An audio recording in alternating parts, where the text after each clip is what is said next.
Good morning. My name is Angela Hall. I am a sixth grade math teacher at Callaway Smith Middle School in Mobile, Alabama. I am also the department chair. I am the PLT facilitator and just all around math junkie. How long have you been teaching? I've been teaching sixth grade math for about 15 years now. Do you have a teaching style? I don't necessarily have a specific teaching style, but I do like to make my class interactive, fun, student-centered, and I try to keep it challenging. Okay. How have you adjusted to the new Common Core standards and tasks? I don't know if you would call it an adjustment, because a lot of the things that they are requiring teachers to do now, we have somewhat implemented at Callaway Smith Middle School in the past.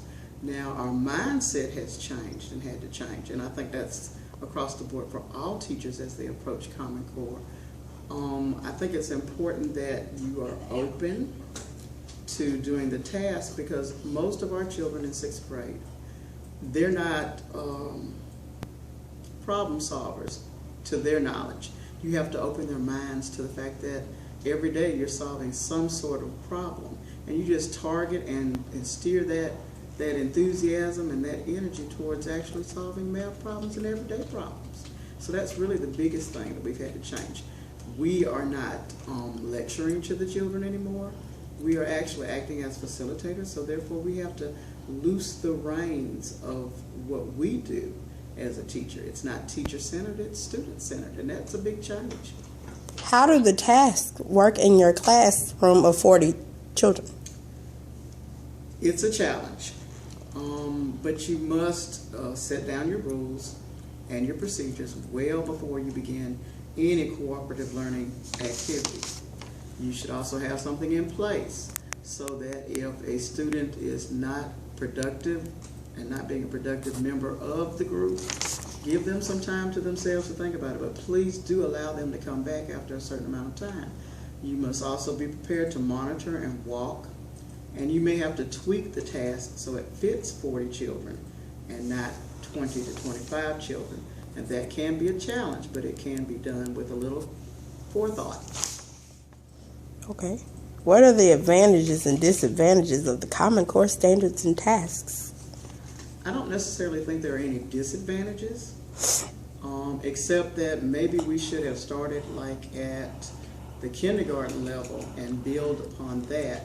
We're kind of throwing the kids and the instructors in the water and learning how to swim at the same time. But as an educator, you're used to being thrown in the water and fending for yourself and coming up and doing with less, the old sayings. So it's not really a disadvantage. Anything that's going to help our children be better prepared for this global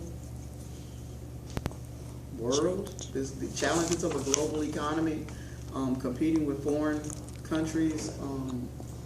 We have to be willing to change the way we think.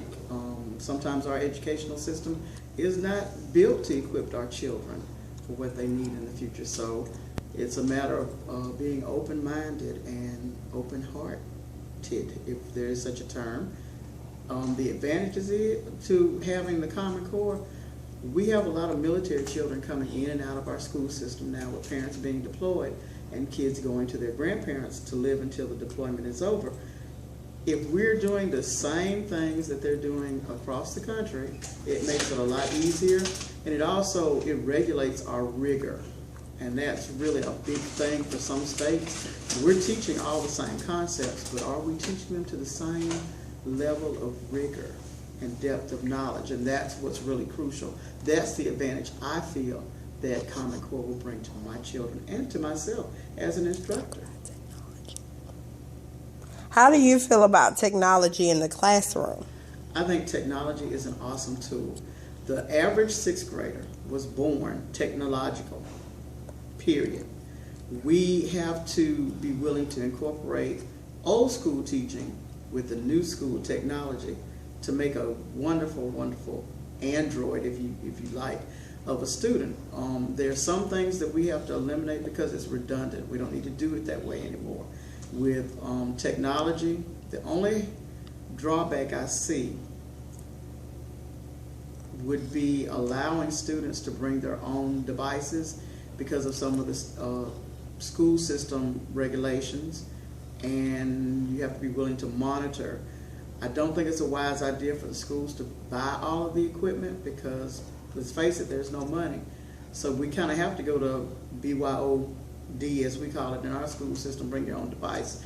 But as a teacher, as an administrator, as a school board member, as a supervisor, you have to also have something in place to safeguard the children as they use the devices. Okay. With technology being something that we're incorporating in our classrooms, how do you feel teaching will change in the next 10 years? I think at some point we have to face the reality that a number of our students will not be in a classroom with us. We'll have distance learning classes, which can be beneficial for some children, but can be non-beneficial for others. There are students who need a human teaching them and not a distant human. But I think it's going to be to our advantage. It's going to save the country a lot of money, and we may be able to get a lot of things more, done quicker with technology in hand. Okay. Thank you, Ms. Hall. You're welcome.